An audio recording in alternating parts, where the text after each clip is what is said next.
Alright folks, it's my turn now. I'll be demonstrating trigger point therapy and friction strokes.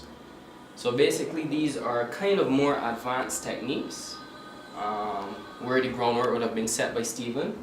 So this is where when you find a stuck tissue like a wad of tough muscle or even a nodule that we would call knots. They're really adhesions, so they could be the stuck tissue between muscle and bone or muscle and connective tissue. Now connective tissue is really something, a layer of tissue that goes through your entire body. It separates organs and muscles, it connects them, it allows them to slide over each other. So this is what we're really focusing on when we're doing trigger point therapy. So in usual places up in the shoulder blade, just between the shoulder blade and the spine, you have rhomboid muscles. Alright? So through gliding, you would have found the knots or the tough tissue. You can come, find the kind of nodule, and just ease in. So you can use your fingers like this and ease in with your body. You check in with the client or the friend. Danny, how's the pressure? Good. Yes, good. So you can stay here, and at the same time, with your fingers, you can even do friction. So friction is basically moving surface layer tissue against deeper layer tissue. So you're not gliding over the tissue. You're on a point, and you're just moving back and forth to lengthen any tight tissue, or you go cross fiber. So if you see some of these layers of muscles here will be coming across here or going down.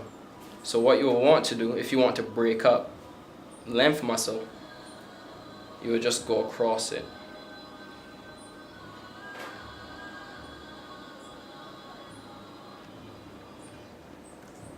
And always remember, while doing friction and trigger point, it can be a bit painful.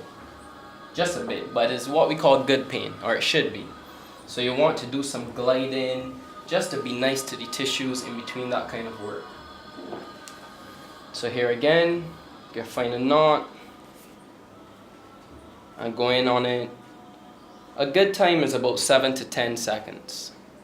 If it's really sore or sensitive for the person, you might want to do friction or just deep gliding. But if the person can take it and really needs that work, you can ask them to do some breathing. So breathe in, Danny. And out. So on that out breath, you're able to go deeper into the muscle, into that stuck tissue. Now the reason we do this is, for one thing, this kind of trigger point acts as a pump. So I'm going to use the elbow now. Just as with Stephen, for a good indication of where the spine is, you can take your fingers like this into an L shape and put the index on the spine so that you know where your hand is. So we come in with the elbow. We have good body mechanics if we can, depending on if it's in a chair, on a bed, what have you. And I'm not pushing my hand in. I am leaning my body in. Your wrist is a good indication of if your body's stiff. So your hand shouldn't be like this. Your wrist should be relaxed and you're just leaning in. Now as we compress the tissues, it kind of restricts any flow of blood. So as I say, it's like a compression mechanism. When we release, this now allows blood to rush into the area. Blood brings oxygen, it brings nutrients, it takes away waste. As Stephen mentioned earlier, you'll start to feel the area heat up, and that's a good indication that blood is getting into the area, because blood is what carries heat throughout the body.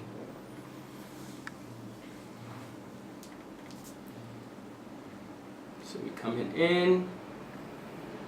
And some of these knots can be what we call trigger points, which are common hypersensitive areas. So these are basically areas of muscle that, depending on mental or physical stress, will usually get overactive. They will consume more energy, they'll be tight, and usually over tight muscles consume energy They cut flow of blood, they cut flow of lymph, they cut nervous communication. Alright, from here you can just deep glide with the elbows, just as Steven showed you.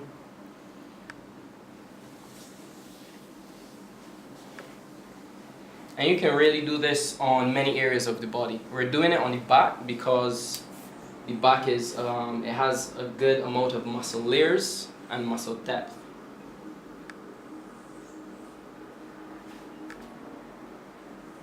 So, coming down the erectors, find a tight spot, and just rest on it for a while.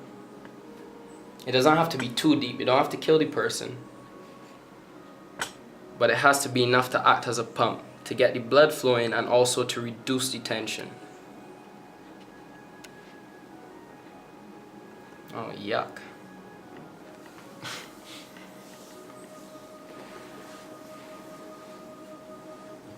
And don't forget to nice it up. At the end of the day, we're about healing and calmness and wellness. We don't want to harm the person and make them leave worse off than they came.